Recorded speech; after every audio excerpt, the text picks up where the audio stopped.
தொண்டரடிப்பொடியாழ்வார் அருளிய திருமாலையில் 36வது பாசுரம் பார்க்கலாம்.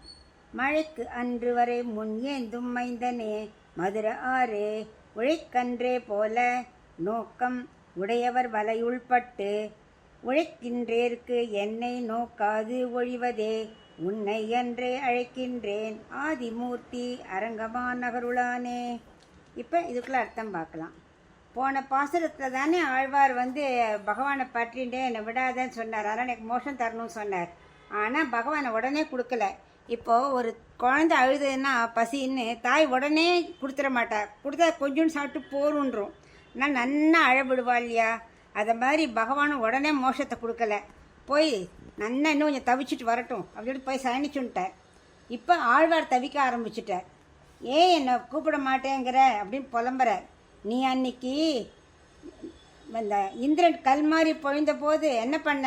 ஆயர்பாடில் இருக்கிற அனைவரையும் ஆயர்கள் ஆநிரைகள் கோபிகைகள் எல்லாரையும் என்ன பண்ண? கோவர்தன மலையை அப்படியே தலைகீழ அனாயாசமாக தூக்கி பிடிச்சு எல்லாரையும் ரட்சித்தாயே கோவர்தன கிரிதாரியே, நான் உன்னைத்தான் கூப்பிடுறேன்.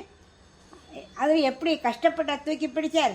அனாயாசமாக அப்படியே தூக்கி பிடிச்சி எல்லாரையும் ரட்சித்தார் இல்லையா? அது அவர் யார்? 7 வயசு பாலகன், மிடுக்கான பாலகன்.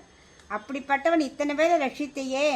இனிய அமுதமே, இந்த ஆராய் ஓடுவது போல இருப்பவனே, அந்த அமுதம் எப்படி இருக்கான்? ஆராய் ஓடுறதான். அப்படிப்பட்ட பாலகனே இங்கே சயனிச்சுன்னு எனக்கு ரட்சிக்க மாட்டேங்கிறியே.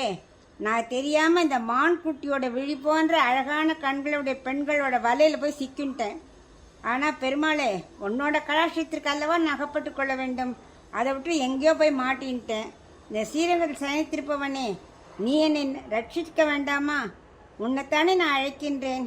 நீ என்னை காப்பாற்ற வேண்டும். ஆணிரைகளையும் ஆயர்பாடுகளையும் ரட்சித்தாயே ஆதிமூர்த்தியே, உன்னை அழைக்கின்றேன். என்னை எப்படியான ரட்சிக்கிறது, நீ தான் ரட்சிக்கணும் அப்படிங்கிறார்.